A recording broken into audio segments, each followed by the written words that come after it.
The question I want you to ask yourself today is, who are you going to be? Are you living the life in the dream that you've always wanted for yourself, or are you living the dream that your parents sold you or society sold you?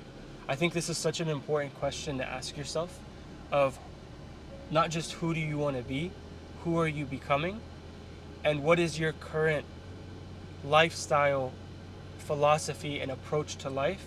Where is that leading you? I think so many people get sucked into the corporate career that they have, maybe the business they're building, whatever they may be doing in life, they get so pulled into that process that it really starts to shape their identity.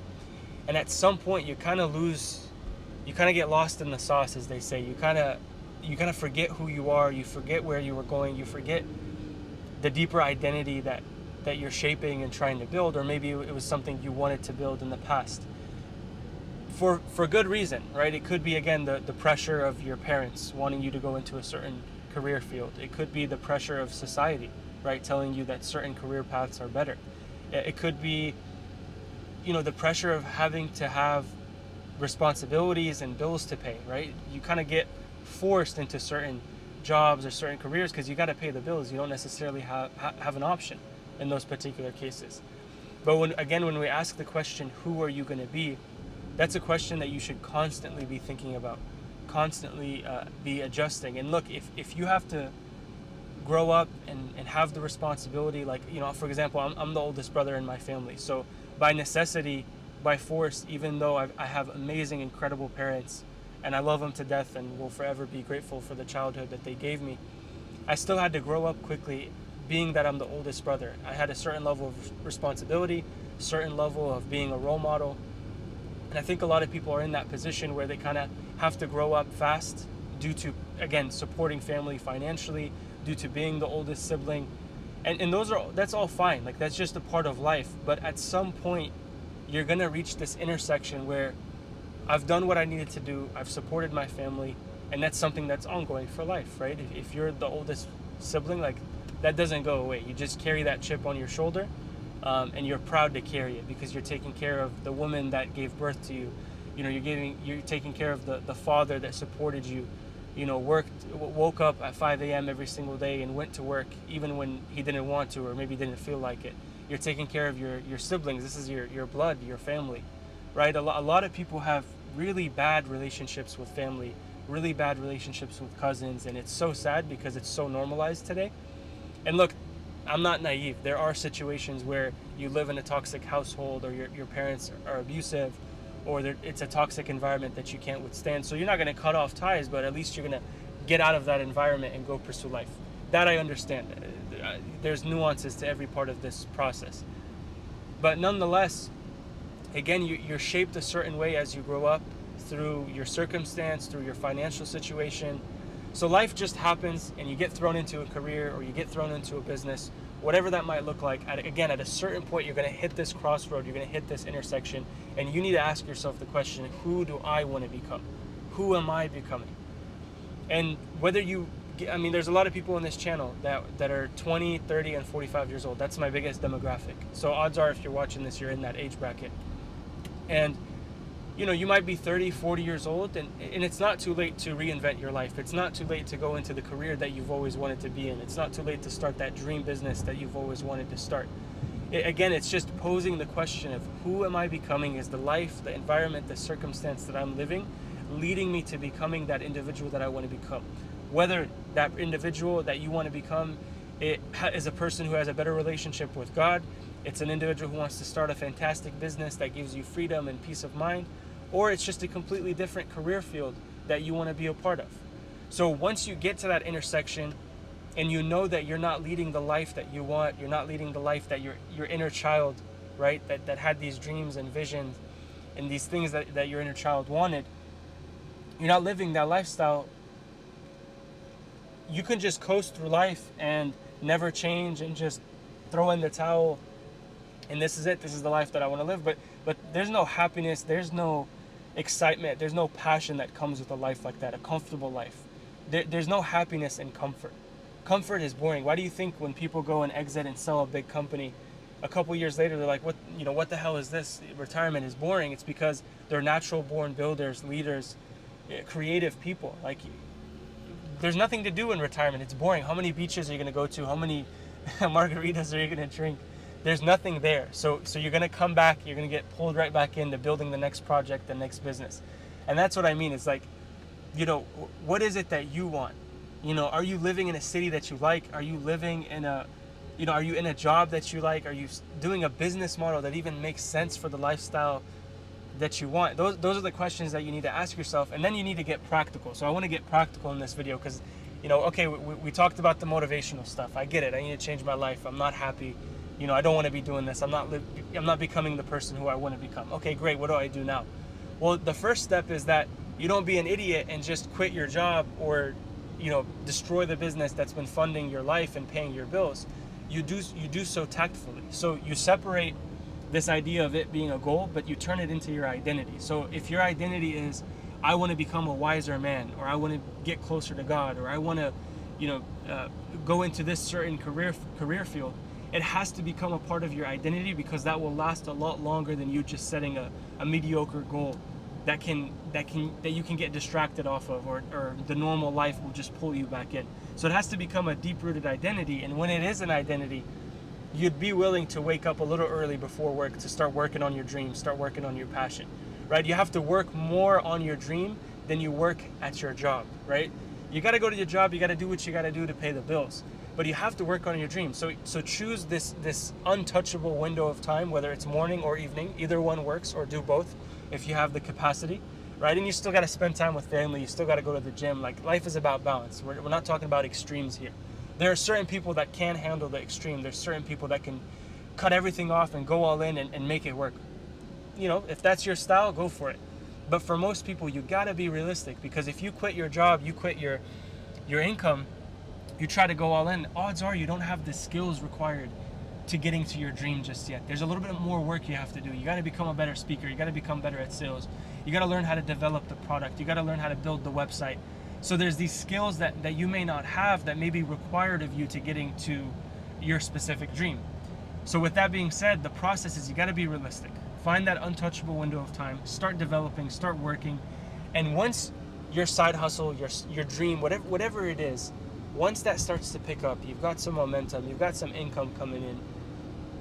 And when it makes sense to financially, then you could leave the corporate world, leave whatever job or leave whatever business model doesn't work, and go into this new vehicle of life that is around your identity, around your passions, and around what you want. That is a lot smarter than you quitting your job, burning 6 months to a year of savings, and then having to go right back to the corporate world because you didn't plan your escape plan the right way. So that's number one, is be realistic, be thoughtful, and be strategic with your approach into diving into your dream. And number two is understand that this is going to be difficult. It's not going to be easy. There's a certain level of obsession. There's a certain level of discipline and focus that is required of you to reaching this dream of yours, right? Again, who do you want to become? It's not going to be easy, because typically who you want to become is much greater than your current self. And in his Oscar speech, Matthew McConaughey was talking about who is his hero. And it's not a specific person, right? Obviously he has a great relationship with his father, but his hero is himself 15 years into the future. And I love that in particular because there is no competition. It's you versus yourself. 99.9% of the time, the biggest bottleneck of your life is yourself. It's either your mindset or your skills that you don't currently have that are stopping you from getting to where you want to be. So with that in mind, your idol in life, your hero in life, is your future self. It's the one who wakes up early in the morning and puts in the work. It's the one who has the discipline and the clear focus to focus on this identity, this dream that you have. That's the kind of person you have to become in order to get there. Because again, if it was easy, everybody would be living their dream life. Everybody would be exactly who they want to be. But 99% of people are not even comfortable in their own skin. They wake up every day uncomfortable, unhappy, depressed with this pessimistic view of life, whereas life is beautiful. I mean, we live in the greatest era of all time. Any business you want to start, you can do so in a heartbeat. And then there's a certain level of sweat equity that has to be at play. You have to put in the work. But technology, the tools, AI, the resources, everything we have at our fingertips right now makes it 100 times easier. Imagine telling somebody in the 1700s or the 1800s that you have this little device where you could be 3,000 miles away from your product, or you can post a single video and hundreds of thousands of people will see that video. That is absolutely incredible, and I promise you, nobody understands how good we have it. And it takes a certain level of, I guess, maturity to see this, to just wake up and be like, I live in the United States, Canada, Australia, Europe, these countries that have incredible opportunities for you to succeed. So that's it, is you got to figure out what your dream is. That's step one. Number two is be realistic with your plan and start building. Start it right now. Be in compound, right? Day one is always the hardest, right? But I promise you, day 30 is easier. Day 1,466 is easier. And next thing you know, on day 3,000, 4,000 of you pursuing your dream, great things happen. You land that audition, you get the role. Your business hits 20, 30K a month. That's where things start to happen and start to move in life, is when you are an individual who is constantly in motion, constantly pursuing it. Again, don't be unrealistic. Don't quit your job. Build it on the side. Prove that you have the skills and the know-how to make it move and to make it happen, and I promise your life will change. It's the most incredible thing. And I've experienced it myself when I've built an agency to 50K a month when I was still in university, 18 years old. Built a couple different consulting businesses to 40K a month by myself and with a partner. And now I'm 25 years old, pursuing life with this like deep passion and sense of responsibility because of how much opportunity exists out there, right? Every single day I have brand new ideas that I want to pursue and just go after it because of, again, how much opportunity exists. You wake up with this different sense of purpose in life when you really start to understand and have this mental clarity of who I want to become.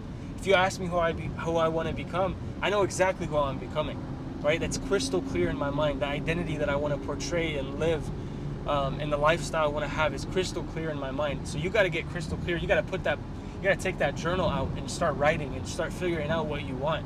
And if you don't know what you want, that's completely fine. It's a normal thing, but you have to start working towards it. And how do you find out what you want? You try stuff. Right? Like, how do you know if you want to become a chef if you don't go try cooking? How do you know if you want to become a YouTuber if you don't start posting content? That's the message of this video, and that's it. It's going to take work. It's going to take time. But I promise you'll get a whole lot luckier when your relationship with God is better, your relationship with your family is better. You're pursuing this with this abundance mindset, and then it's just a matter of time. And you know what? Even if you spend your whole life attempting this goal, attempting this dream, attempting this vision. It's like the 50 Cent album, Get Rich or Die Trying, right? There's beauty in that, right? Everybody has a certain thing that's written for them. God has a plan for every single person. In your wealth and all of it is in God's hands, and it's all written, no matter how much effort you put in. But just show up, be a good person, ask God for blessings and have a good relationship with Him, and the whole world opens up to you. And again, regardless, if you try and you don't make it, you're still in the same position you would have been in anyway, right? It's more noble to try and attempt this grand vision, this grand identity for yourself, than to be the coward or the person who just wants to stay in this mediocre existence. And I say this from the sense of, if you're feeling that way, then it's your responsibility to get out of it. But if you love your life right now, then this message isn't for you. If you love the passion that you wake up, if you love your career, if you love your family, if you love your relationships, then you have it figured out. I don't care if you make 50K a year. If you're in love with your life and your circumstance and how your life is going, then beautiful. That's what we're all striving for. But again, everybody has different dreams and different identities and different levels of ambition. So either work harder and get to your ambition, or reduce your desire. Because if you live with that desire, that's the most painful thing. Is being somebody who has deep-rooted desires and goals, and you're capable of them. That's the worst existence of life, is to sit in that mediocrity and know that you're capable of so much more. Don't be that person, guys. So I hope this video wakes you up. I hope this video allows you to see that you can become better than you currently are. And you have to pose that question in your mind: who am I becoming, and am I living the life of the person who deserves what you're attempting to become? So I hope you guys found this valuable. I will see you in the next video, and as always, thank you for watching.